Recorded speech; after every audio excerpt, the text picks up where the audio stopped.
What sucks about being a man? My wife is violent and vindictive. A number of years ago she attacked me in our living room. I was holding our toddler at the time. The baby was in the crib. In the heat of the moment, I just walked away. I took the toddler with me, got in the car, and drove to another state to stay with my dad for a few days so I could be in a safe space for me and my son, get some advice, and sort out the next step. My wife called the police and filed a report that I had attacked her, stolen our car, and kidnapped her son. I received a call from the police asking for my version of the story. I told them everything in detail, just as it had occurred.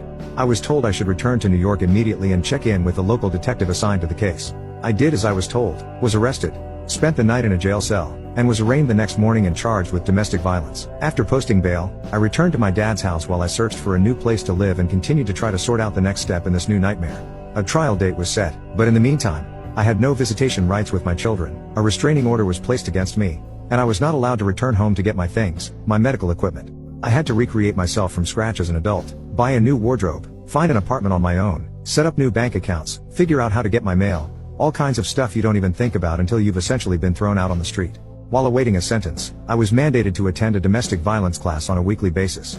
The class was extremely strict, no missed classes, no late arrival, a steep cash payment upon the beginning of each class, and weekly attendance for at least 1 year or more according to a decision by the court. The class was held in an inconvenient location at the edge of town accessible by a lone bus route that involved hours of my time to travel there, and the constant fear that I would not arrive on time. In the class, we were treated to anecdotes about acts of violence committed by men against their female significant others. Domestic violence, according to the instructor of this course, was an act of violence committed by a man against his female partner. Only men can commit an act of domestic violence, and only against a woman. My wife's attack against me and the son I held in my arms would not qualify as an act of domestic violence by this definition. We were not allowed to question this definition, or else we would be dismissed from the class as having been disrespectful.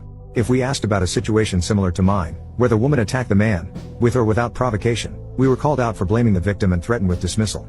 I suffered through this indoctrination for over 14 months. My wife sued for child support, so my salary was garnished under the assumption that I was not responsible enough to make payments on my own. After the automatic deduction, I barely had enough to survive.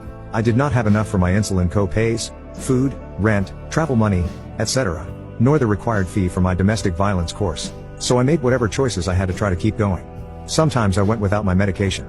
At one point I was so broke I couldn't afford to attend the domestic violence course, so I missed one and got kicked out.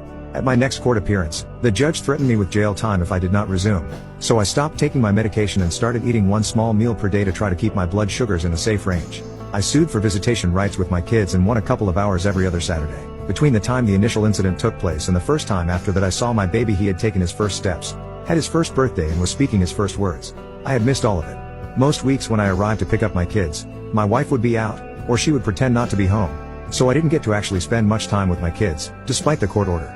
I went to the police station to complain, but they told me to bring it up at our next court date and let it go at that. Once, when I arrived to get the boys, she stood in the doorway screaming profanities at me in front of the neighbors and my children, refusing to let me take them out as planned. She kicked me hard, so I called the police. Several cars arrived, and despite the fact that there were witnesses, I was told to walk it off and try again the following week. Well, that didn't really work for me the year before, but I did as I was told and left the scene.